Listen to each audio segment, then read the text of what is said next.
Eu tenho certeza que você lembra das palavras de Jesus acerca da oração que ele proferiu no Sermão da Montanha. Elas estão registradas no Evangelho de Mateus, no capítulo 7, onde Jesus diz: pois todo o que pede recebe, o que busca encontra, e a quem bate se lhe abrirá. Só que na nossa experiência cristã cotidiana, muitas vezes, nós não conseguimos ver nem compreender as respostas de Deus para as nossas orações. E há muitos crentes que convivem com este dilema, com este drama. Eu oro, eu clamo a Deus, mas eu não vejo as respostas dele para as minhas orações. Você já passou por isso? Você já pensou nisso? Eu já pensei. Mas por que será que nós temos esta impressão? Será que realmente Deus não responde às nossas orações? Por que a minha oração muitas vezes ela não é efetiva? Ela não me faz alcançar resultados? Simples. Primeiro, porque nós precisamos entender que uma oração efetiva, ela só alcança resultados se ela acontecer dentro dos princípios de Deus estabelecidos em sua palavra. Precisamos observar estes princípios. E eu vou mencionar dois apenas aqui. Tem vários, mas eu vou mencionar dois que muitas das vezes nós incorremos nesse erro e por isso não conseguimos obter resposta às nossas orações, ou pelo menos compreender quais são as respostas de Deus para as orações que fazemos a Ele. Primeiro princípio, nós precisamos orar segundo a vontade de Deus. A minha oração tem que estar alinhada à vontade de Deus. Muito importante a gente estabelecer isso. O apóstolo João deixa isso bem claro numa das suas epístolas. Está aqui o texto no vídeo para você procurar lá e ler. Ele diz que nós precisamos orar segundo a vontade de Deus na nossa vida. Lembram do leproso? Quando buscou a Jesus em busca de cura, ele chega para Jesus e diz assim: Senhor, se tu quiseres, tu podes me purificar. Ele tinha fé que Jesus tinha poder para curá-lo, mas ele diz para Jesus: faça-se a tua vontade, não a minha, se tu quiseres. Assim nós temos que orar. Não é a minha vontade que tem que prevalecer, mas é a vontade de Deus. Toda vez que eu buscar em oração, eu tenho que deixar isso bem claro. Senhor, tu sabes que isto são as minhas necessidades, mas não é a minha vontade, e sim a tua que tem que prevalecer. Um outro princípio fundamental que às vezes nós deixamos de observar é que a oração ela precisa ser intensa. Ou seja, eu preciso perseverar na oração. Eu não posso desistir. Há muitos crentes que começam a orar 1, 2, 3, 4 vezes, mas desistem facilmente. São como Pedro, que ouviu Jesus dizer: vem, anda sobre as águas. E Pedro foi. Só que chegou um momento que ele deixou de olhar para Jesus. Ele se desconectou de Cristo. E no momento em que ele começou a observar nas circunstâncias à sua volta, na tempestade, nos ventos fortes, ele naufragou. Assim acontece com muitos crentes. Eles começam a orar, mas eles se desconectam.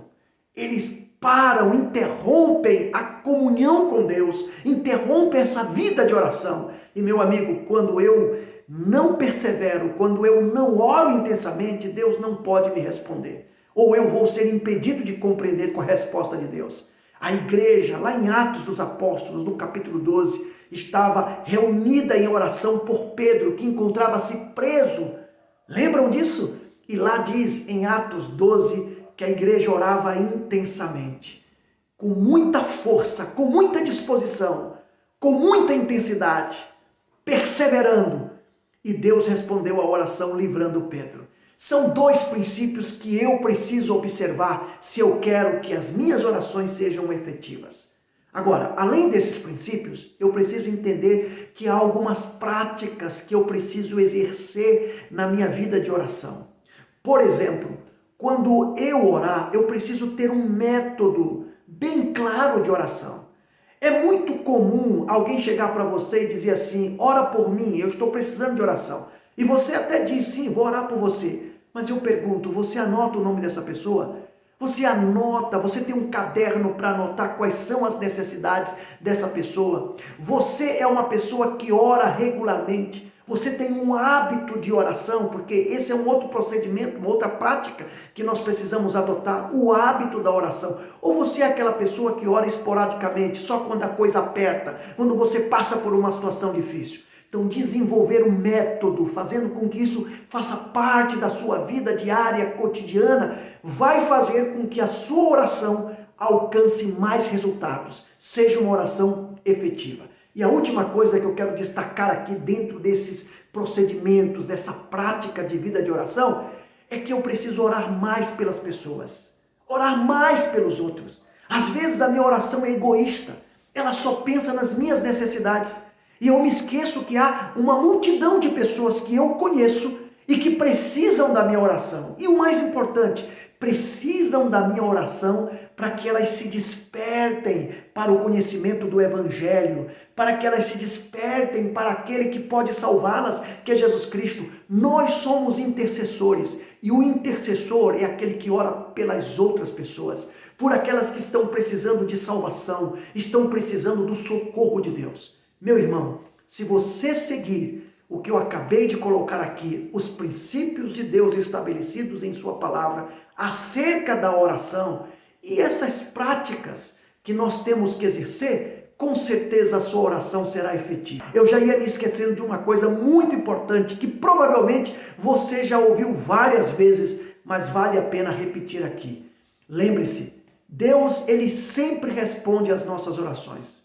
É que às vezes nós não compreendemos, mas às vezes Deus responde dizendo para você não, às vezes ele responde dizendo para você e para mim sim, e às vezes ele responde dizendo espera um pouco mais, porque eu sei a hora que eu vou te dar o que você quer, ou aquilo que eu sei que é melhor do que o que você quer. Deus, ele nos entende melhor do que nós mesmos nos entendemos. Deus sabe o que é melhor para mim e para você. Então confia. Porque vai chegar um momento que ele sempre vai responder às tuas orações. E ele vai te fazer compreender isso pelo poder dele. Que Deus te abençoe.